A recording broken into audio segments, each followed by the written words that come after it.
How's it going, guys? Fun with Knives back again. I got a special knife review for you guys because this is an absolute awesome knife. This is the Spyderco Yojimbo 2. Obviously, I've kind of pimped it out a little bit. I'll talk about why I did that. But this was a first in a whole bunch of categories for me. This was my first Wharncliffe I ever purchased. My first USA-made Spyderco at the time. My first compression lock, and my only. My first knife over $100. Now, you guys know from watching my channel or following my Instagram account that I am a huge budget knife enthusiast, and I splurged on this knife. I thought it was crazy. I spent $122 on this thing, and that was before I added everything. So this is still my most expensive knife as far as just putting money into it goes. And I don't think I could have been happier with my purchase. The main reason I bought this knife was because I knew the Spyderco Paramilitary 2 was super popular. I've handled them, I played with them, and I think they're a great knife. But I was like, I want something different. If everybody's going to be carrying a PM2, I want something else. Now this thing comes with G10, compression lock, and S30V steel, just like a PM2, and it's the exact same price at $122. So I went this route, and after I made the purchase, I kind of was looking into what I bought and the design elements of it, and I was like, this is a freaky knife, guys. I'll tell you that right now. This thing is meant to do some damage. It is tactical all the way. So keep that in mind, guys, if you want a Yojimbo, that this thing is just wicked sharp, and it's just dangerous. It really is. It feels kind of dangerous in your hand. So I'll give you guys the specs here, and I'll tell you guys why I think this thing is so innovative and cool.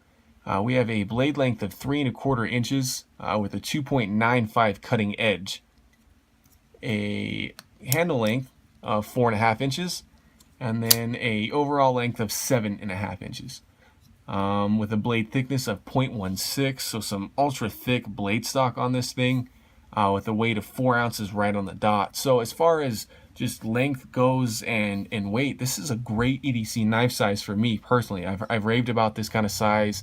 3 1/4 inch blade, and that weight, 4 ounces, is super manageable with the strength you get from that compression lock. So let's focus in on this blade here.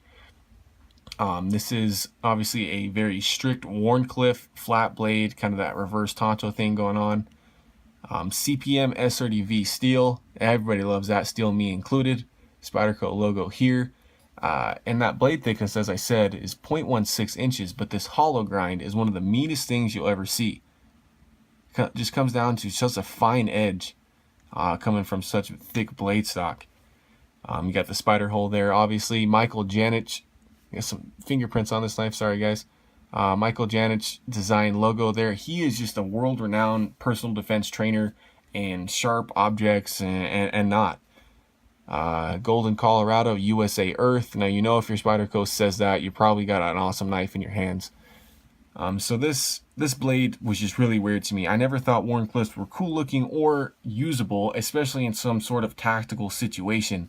And I was wrong. I love carrying this thing for EDC. It really grabs into what you're cutting, and that's why he's been kind of the pioneer behind applying Wharncliffes to your tactical blades, because they're excellent piercers. You have such an acute tip here to really get into something, but its calling card here is to do these slashing motions and kind of drag cuts.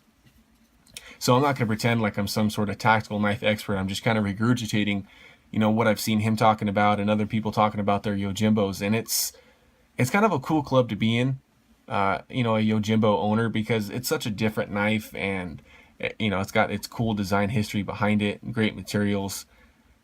So we'll focus on deployment here, which is by the spider hole. You can flick it. That's always my favorite method of deployment. You can flick it with your thumb. You can kind of do the slow rotation. And then you can also open it with the detention from the compression lock, where you depress it, and then see, flew right out there, kind of cut up my background. But you can kind of wick it out like that and wick it closed. So many options for deployment, make this thing very versatile. I suppose you could even zip tie it and kind of use that wave opening feature from that as you withdraw it. But this thing is just ugly when it's closed, or that's at least what I thought. I think it's awesome now, but when it's closed, it's thick, it's weird looking. I think the blade is still a little bit odd, but make no mistake, guys, this thing is very functional and just wicked. That brings us to compression lock. This is my one and only. It's essentially a piece of this nestled stainless steel liner that is injected in between the blade tang and this ultra thick stop pin here, making for an excellent lockup. There's no blade play whatsoever. This thing feels like a fixed blade. You know, I know it's not. I'm not trying to say it is. It's just that how rigid this lockup is, that there's no blade play at all. So I love the idea of the compression lock. It's so easy to operate. You can keep your fingers out of the blade path the entire time. And it acts as your detent too, which is actually pretty good. If I can actually get that in the camera here, it sucks back in at a good point. And I don't really feel like I can shake this out too easily. Now, I'm going to show you guys what the scales were that came with this Yojimbo, and that is this black G10 here. And this really opened my eyes because this G10 is just ultra grippy. It really grabs onto you without being extremely abrasive where you feel like you're going to tear up your skin, which is good for a tactical knife. But these are just the normal black ones that come with it. I bought some off Blade Scales, I believe. These are G10, but they're definitely not as textured. They got kind of that Onzo texturing, kind of an electric blue. I really wanted to justify my purchase of $122, which is crazy to me at the time and still a little bit much. So I was like, I'm going to throw more money at this knife, and I'm glad I did. I think the blue really complements this satin hardware and the satin blade. And then obviously I also did the pocket clip, and this is the normal kind of spoon clip that came with it. And I opted for this titanium deep carry clip. I like it a lot better. With this pocket clip on here, you were talking, you know, kind of that 3/4 of an inch out of your pocket thing, and it just looked weird with a kind of a nub sticking out. So I like this pocket clip a lot better. I think this was from MXG Gear. So overall, I think this whole combination of blue and satin looks really good. Now you do have a completely open construction with just two standoffs here, completely nestled stainless steel liners within this G10. So that's where your 4 ounces is coming from. You have not a whole lot of steel in the handle here, but just a super solid lock. This thing is very easy to disassemble and assemble. And then the ergonomics are really one of the best selling points of this knife. You know, a lot of knives you're going to grab in just this normal saber grip and use them regardless of the task. And Michael Janich is a huge advocate for this Filipino grip, which is where this huge divot comes into play, where you're getting kind of the maximum amount of hand on this knife that you can with such precise control, where you can get really fine cutting tasks done with that tip, or, you know, the tactical sense if need be, where you're going to be cutting and slashing. So that Filipino grip is just super comfortable. The handle is such a weird shape, but oddly fits your hand super well. And then kind of notably here, this jimping here on the back that looks like it's useless because it's too nestled in there is actually incredibly sharp and really grabs onto your thumb if you do want to hold it in some sort of saber grip and do a puncturing kind of task. So grips are good. Reverse grips, a little weird because this is so thin here at the bottom, but it's not bad. So guys, this Yojimbo 2 is an absolute win for me. I think it's so cool. It's oozing so much innovation, and just the cool factor is off the charts, guys. I can't say that enough. The blade centering is absolutely perfect. As you can see, my screws for my custom clip are a little bit long, but I don't have a worry that this is going to come off center enough to kind of hit those.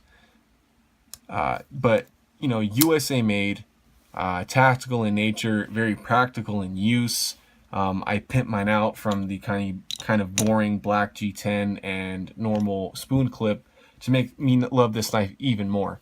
So I think total, guys, I probably put in, I don't know, $220 into this knife, and that is way more than I've ever spent on any knife, and I still love this thing. Now maybe it's because I'm trying to justify my purchase here, but I think a Yojimbo 2 deserves a spot in your knife collection because it offers things that almost any other knife doesn't. And that's not even talking about its high quality steel here at S30V. So guys, thanks for watching. As always, I really enjoyed doing this knife review. I've been wanting to do it for a long time. Make sure to like and subscribe. I got more knife videos, so stay tuned.